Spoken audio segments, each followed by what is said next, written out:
ماہ نومبر کی سرد راتوں میں فیض آباد کی زمین پر تیز بارش میں بھیگتے ہوئے، ہزاروں شیل کھاتے ہوئے، خون میں نہاتے ہوئے،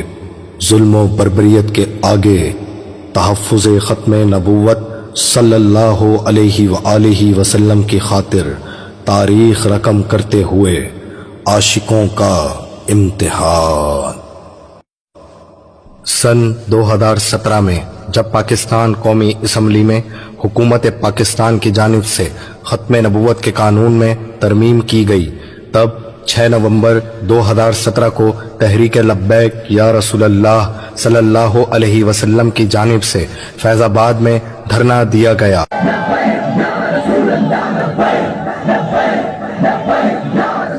اس وقت تحریک کے سربراہ خادم حسین رضوی رحمت اللہ تعالی علیہ تھے۔ پاکستانی مسلمانوں کی بدقسمتی یہ تھی کہ اس وقت حکومت پاکستان مسلم لیگ نون کی تھی۔ اسی حکومت نے ممتاز قادری علیہ رحمہ کو گستاخ رسول کو واصل جہنم کرنے پر پھانسی کی سزا دی۔ اسی حکومت میں سلمان تاثیر کی بتیاں بجھانے پر 5 عاشقان مصطفیٰ صلی اللہ علیہ وآلہ وسلم کو 5 سال کے لیے قید بامشقت کی سزا ہوئی، اور اسی حکومت میں تحفظ ختم نبوت کے لیے سراپا احتجاج شمع رسالت صلی اللہ علیہ وآلہ وسلم کے پروانوں کو ظلم و جبر کا نشانہ بنایا گیا، جس میں 9 عاشقان مصطفیٰ شہید اور کئی زخمی ہوئے۔ 2018 کے الیکشن میں تحریک لبیک پاکستان اچھے خاصے ووٹوں سے پاکستان کی تیسری بڑی جماعت بن کر ابھری، لیکن امت مسلمہ کا ستارہ اب بھی نہیں چمکا تھا۔ اداروں کی طرف سے بدترین دھاندلی کے بعد ایک سلیکٹڈ شخص کو وزیر اعظم بنا دیا گیا، جو اپنی دور اپوزیشن میں ہی 11 رکنی عملہ 295C کے قانون میں رد و بدل کے لیے بھیج کر خود کو ختم نبوت و ناموس رسالت صلی اللہ علیہ وسلم کا غدار ثابت کر چکا تھا۔ الیکشن کے فوراً بعد ہی ہالینڈ کی طرف سے کئی گستاخانہ خاکوں کے مقابلے کا اعلان کیا گیا۔ اس وقت تحریک لبیک نے دھاندلی والے معاملے کو نظر انداز کر کے ہالینڈ کے خلاف احتجاج کا اعلان کیا۔ سنو جی، ہمارے انتخابات کیا، دھاندلی کیا، ہمارے ووٹوں پر ڈاکہ کیا، ان کی حیثیت کروڑوں اربوں بھی بار ہمارا ڈاکہ پڑے ووٹوں پر اور ہم مر جائے، ہمیں گھسیٹا جائے، ہمارے سارے امیدوار شہید ہو جائے اور میری لاش جلا دی جائے، ان باتوں کی کوئی حیثیت نہیں۔ ثابت ہوا کہ جملہ فرائض ظلم ہے،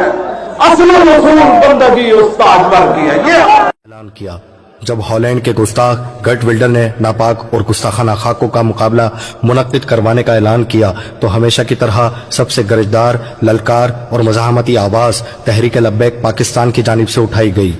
تحریک لبیک پاکستان نے 29 اگست 2018 کو لاہور سے اسلام آباد مارچ کی کال دی اور حکومت وقت سے مطالبہ کیا گیا کہ ان گستاخانہ مقابلے کو روکنے کے لیے ہالینڈ کے سفیر کو طلب کر کے تمام تعلقات ختم کیے جائیں، اور پھر رسول اللہ صلی اللہ علیہ وآلہ وسلم کے دیوانوں کا عشق اور جذبہ ایمانی دیکھ کر کفر لرز اٹھا۔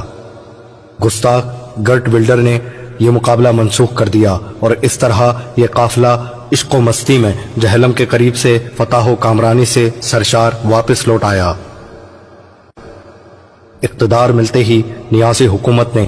ایک ثابت شدہ گستاخ آسیہ ملعونہ کو رہا کرنے کے لیے عدالت عظمیٰ کا سہارا لیا، لیکن تحریک لبیک کا حکومت وقت سے آسیہ ملعونہ کی سزا کا مطالبہ تھا، جس نے آقا علیہ الصلوۃ والسلام اور تمام ازواج مطہرات امہات المؤمنین کی شان میں بدترین گستاخی کی تھی، جبکہ حکومت اسے انسانی حقوق کے خلاف کیا جانے والا فیصلہ بتا کر آسیہ ملعونہ کو ملک سے باہر بھیج کر آزادی دینے پر آمادہ تھی۔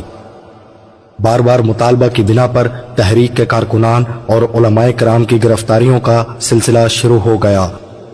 جس میں امیر تحریک علامہ خادم حسین رضوی سمیت کئی جید علماء کو گرفتار کر لیا گیا، تاکہ آسیہ ملعونہ کو دوسرے ملک منتقل کرنے میں کسی قسم کی رکاوٹ درپیش نہ ہو۔ قیادت کی گرفتاری کے بعد آسیہ ملعونہ کو راتوں رات ملک سے باہر بھیج دیا گیا۔ جیل میں علماء کرام پر بے انتہا ظلم و ستم کیا گیا۔ نتیجتاً حالت اسیری میں ہی طبیعت حد سے زیادہ بگڑ جانے پر تحریک لبیک کے 2 جید علماء مفتی یوسف سلطانی اور مفتی منیر نعمانی شہید ہو گئے۔ امیر تحریک خادم حسین رضوی رحمۃ اللہ تعالی علیہ کو لگ بھگ 6 ماہ کے عرصے بعد رہا کیا گیا۔ اسی دوران فرانس کی طرف سے ریاستی سطح پر آقا علیہ الصلوۃ والسلام کی ایسی بدترین گستاخی کی گئی جو 1400 سال کی تاریخ میں کبھی نہیں ہوئی۔ فرانس کے صدر کی طرف سے عقائد و جہاں کے خاکے شائع کیے گئے، جس پر 15 نومبر 2020 کو